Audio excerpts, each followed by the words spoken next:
next problem we have to simplify tan of 2 tan inverse half minus cot inverse 3. Step 1 would be converting this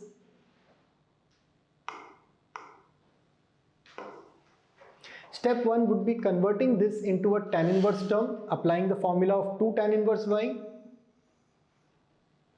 Step 2 would be converting cot inverse 3 into tan inverse 1 by 3, and then you need to apply the formula of tan inverse A minus tan inverse B. On doing so, we would get a value of 9 by 13. In this particular problem, we have tan of cos inverse 3 by 5 plus tan inverse 1 by 4. The ideal way to do it is convert both of them into tan inverse, apply the formula of tan inverse A plus tan inverse B. On the result, take tan of tan inverse as 19 by 8. So you would see that all these problems are a mere repetitions of ones that we have done before. We just have to remember the formulas and apply them in the correct order. In this problem, we have sin inverse A plus sin inverse B in the bracket. We need to apply the formula of sin inverse A plus sin inverse B. So the result comes out to be cos of sin inverse 56 by 65. If you remember, cos of sin inverse theta can be applied like this. So on simplifying, we get 33 over 65. In this particular problem, we have cos inverse 4 by 5 plus sin inverse 2 by root 13 within the parenthesis. Now again, similar to the previous problem, we need to convert them into a common denominator. So in this case, we convert both into sine. The first one will become sin inverse 3 by 5, second one is sin inverse 2 by root 13. On applying the formula, we get cot inverse of sin inverse 17 by 5 root 13. Now, we get this term and we can apply our concept of triangles to find the term in the value of cot inverse. We get 6 by 17 and hence my answer. So in this problem, we have seen we need to first convert cos inverse into sin inverse or vice versa. On simplifying, get the entire question in terms of sin inverse. After doing that, convert it into its cot counterpart and then simplify. Very important question. So in this problem, we have to first simplify this 2 tan inverse x. On simplifying 2 tan inverse x, we would get this term. Now, the second term would be tan inverse root 3, which can be simplified like this. The first term comes out to be 12 by 13 and the second term comes out to be half. On putting them together, we get 37 by 26. Please mark this sum as important. In order to solve such sums, again, the first step would be simplifying them as much as we can. So this particular phrase, sine of cos inverse x, can be written as only root over 1 minus x square. So my question transforms into cos inverse of root over 1 minus x square equal to pi by 6. Hence, cos pi by 6 would be root over 1 minus x square. On simplifying, we get x is equal to plus minus half. Quite a similar question. We again take the value of cos of sin inverse x as root over 1 minus x square. On simplifying, again we get plus minus half.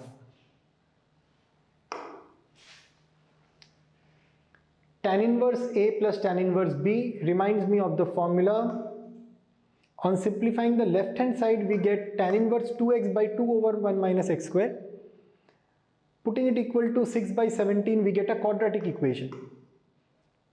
Solving the quadratic, we get the values of x as minus 6 and 1 over 3.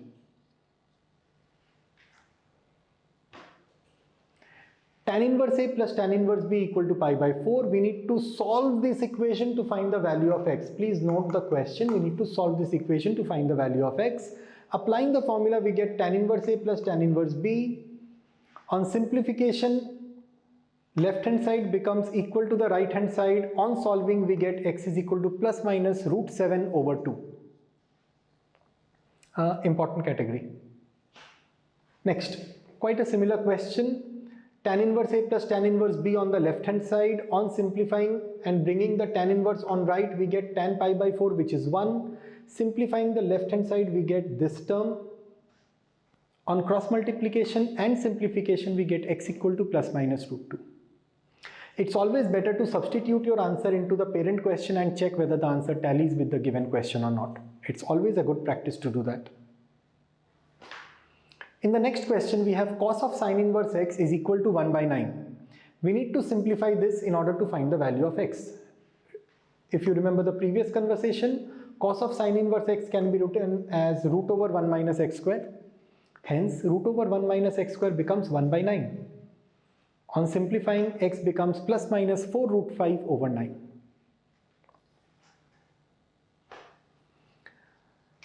Quite a similar question. Cos of 2 sine inverse x is equal to 1 by 9. Now, in this question, we would take sine inverse x as y. So, x becomes sine y. If you look at the question carefully, my question transforms into cos 2y equal to 1 by 9. Remember, we need to find the value of x. Now, cos 2y can be written as 1 minus 2 times sine square y.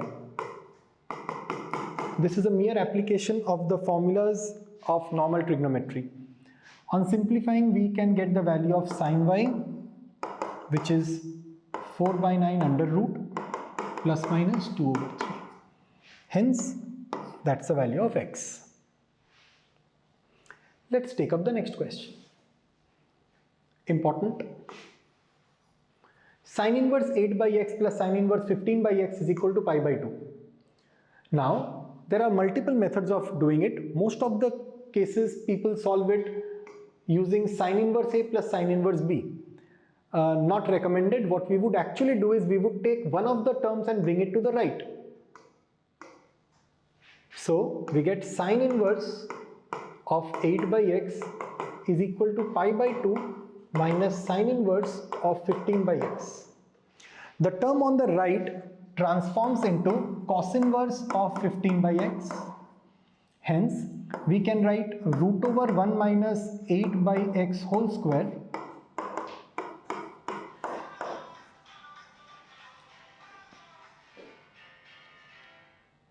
on squaring both sides and simplifying, we would get x is equal to plus minus 17. Please mark this question as important, and while solving it, do not fall into the trap of simplifying it as sine inverse A plus sine inverse B.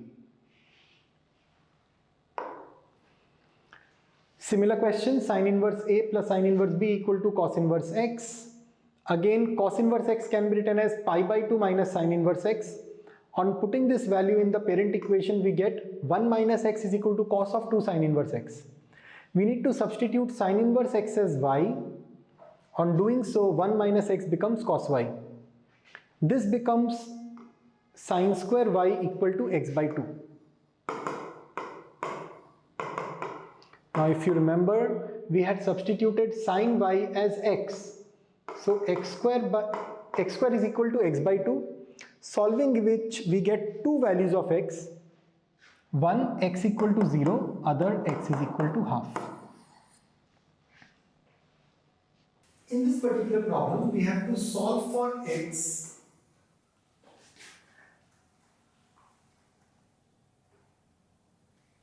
We have to solve for x when it is known that sine inverse of 2a by 1 plus a square plus sine inverse of 2b by 1 plus b square equal to 2 times tan inverse x. Now, we know that this particular term can be written as 2 tan inverse a. The next term can be written as 2 tan inverse b. And the right hand side of course is 2 tan inverse x. So we get tan inverse a plus b, tan inverse a plus tan inverse b, which is equal to tan inverse x. So we can simply put x is equal to a plus b by 1 minus a. In this question, we are to find the value of sine inverse of sine 2. Please note that the value 2 is in radians and not in degrees. I repeat, we need to note that the number 2 is in radians and not degrees. So the answer cannot be written as sine inverse of sine 2 is equal to 2. What we need to do is we need to first understand the number 2. The value of 2 radians lies in the second quadrant. If you remember, 1 radian is approximately equal to 57 degrees. So 2 radians would be in the second quadrant. Hence, the answer would be pi minus 2. Since it lies in the second quadrant, we need to pull it back into the first quadrant. The value would be pi minus 2. Let's take another question in similar lines. In this particular problem, we need to find sine inverse of sine by. In this particular problem, we need to find sine inverse of sine 5. Now, to find sine inverse of sine 5, we know 5 is equal to 5 times 57, approximately these many radians. Approximately these many degrees. So, the value would be lying in the fourth quadrant. Hence, the answer would be 5 minus 2 pi.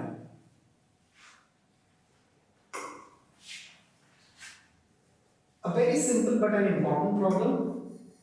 We need to find the value of sine inverse x plus cos inverse x. It is known that sine inverse x plus cos inverse x is pi by 2. It's an identity. Since it is pi by 2, sine of pi by 2 equals 1 and hence my answer. Next, a very similar question where tan inverse x plus cot inverse x is again pi by 2. So my question is cot of pi by 2 and hence 0 is the answer. Again a very similar problem, sine inverse x plus cos inverse x is pi by 2. Cosec of pi by 2 is again 1. Sec inverse x plus cosec inverse x is again pi by 2. Cos of pi by 2 is 0 and that's my answer.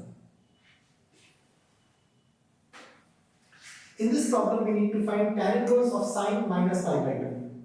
We know that sine of minus pi by 2 is minus 1. Tan inverse of minus 1 is minus pi by 4. In the next problem, we need to find cos of tan inverse 3 by 4. Now, tan inverse of 3 by 4 can be written as cos inverse of 4 by 5. So my answer would become only 4 by 5. Next, tan of cos inverse 8 by 17. Cos inverse of 8 by 17 can be written as tan inverse of 15 by 8 using the concept of triangles. Hence the answer is only 15 by 8. Remember the transformation of sin x by 1 plus cos x? We wrote it as tan of x by 2. So the answer becomes tan inverse of tan x by 2 and that is x by 2. In this particular problem, we have tan inverse of x by root over 1 minus x square. In all such substitution, we put x is equal to sin y. On doing so, the sum becomes tan inverse of tan y, which is y. Remember, y is equal to sin inverse x and that's my final answer. Next question, tan inverse half plus tan inverse 1 by 3. We need to apply the formula of tan inverse a plus tan inverse b, which gives us tan inverse 1. Tan inverse 1 is pi by 4. Cot inverse 2 plus cot inverse 3, we need to apply the formula of tan inverse half plus tan inverse 1 by 3. We have already done this sum before, the answer again comes out to be pi by 4. If tan inverse x is pi by 10, we need to find cot inverse x. Now tan inverse x is equal to pi by 10. So cot inverse x would be pi by 2 minus tan inverse x. So pi by 2 minus tan inverse x. On simplifying, we get 2 pi by 5.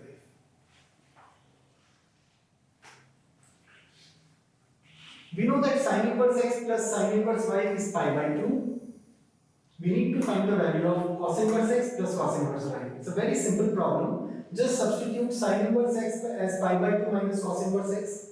We need to substitute sin inverse y as pi by 2 minus cos inverse y. On simplifying, cos inverse x plus cos inverse y comes out to be pi by 2. So, these were a few problems that we had discussed.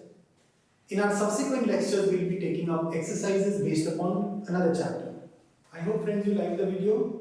So if you like the video, please share it with your friends share it with your teammates, your classmates, subscribe the channel, and see you next time. Good day.